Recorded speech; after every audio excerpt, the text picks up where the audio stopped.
ওই পাগলামিটা আপনারা আসলে সোশ্যাল মিডিয়াতে দেখেছেন এবং দেখে মনে হচ্ছে ও মাই গড সে এত পাগলামি করতেছে কেন।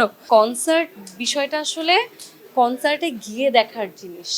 যখন আমরা কনসার্টে যাই তখন তো আসলে দুটোই হয়, সবাই অনেক আনন্দও করে, পাশাপাশি সবাইকে যখন আমি আমার সঙ্গে গাইতে উদ্বুদ্ধ করি তখন কিন্তু সবাই বেশ ভালোভাবে পার্টিসিপেট করে গায়। এবং বিশেষ করে অনেক সময় হয় না এরকম যে কখনো কখনো আমি গাচ্ছি এবং দেখা যাচ্ছে যে কোনো একটা অংশ আমার গাওয়ার চেয়ে অডিয়েন্সের গাওয়াটা বেশি জোরে শোনা যাচ্ছে।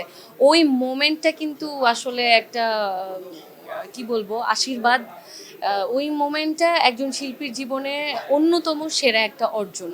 সো দুটোই আসলে ভালো লাগে। স্যান্ডেলিনা সো রূপচর্চায় আভিজাত্য। আসলে হয় কি, প্রথম কথা হচ্ছে কনসার্ট বিষয়টা আসলে কনসার্টে গিয়ে দেখার জিনিস। মানে কারণ ওখানে একটা অন্যরকম উত্তেজনা থাকে, অন্যরকম একটা মুড থাকে, সব কিছু মিলে একটা আলাদা হাইপ থাকে। এবং দ্বিতীয়ত আপনার সামনে যখন 10 জন মানুষ থাকবে আপনারই কিন্তু রিয়াকশনটা একরকমের হবে, 100 জনের সামনে আপনারই রিয়াকশন অন্যরকম হবে। তাহলে চিন্তা করেন একবার, লাখো মানুষ যদি আপনার সামনে নাচতে থাকে পাগলের মতো, তখন আপনি কি করবেন? সো আমার ক্ষেত্রে আসলে তাই হয়েছে।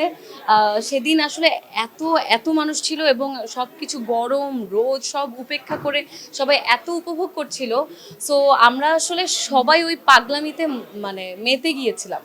সো ওই পাগলামিটা আপনারা আসলে সোশ্যাল মিডিয়াতে দেখেছেন এবং দেখে মনে হচ্ছে ও মাই গড সে এত পাগলামি করতেছে কেন। কিন্তু ওই পাগলামিটা আসলে আমার একার পাগলামি ছিল না, পাগলামিটা আসলে আমরা লাখ লাখ মানুষ একসাথে পাগলামিটা করেছি। এবং সেখানে আসলে অন্যরকম একটা ভালো লাগা, ভালোবাসা এবং আনন্দ ছিল। আমরা সেখানে যারা উপস্থিত ছিলাম সবাই বৈশাখটাকে আমি বলবো পরিপূর্ণভাবে উপভোগ করেছি।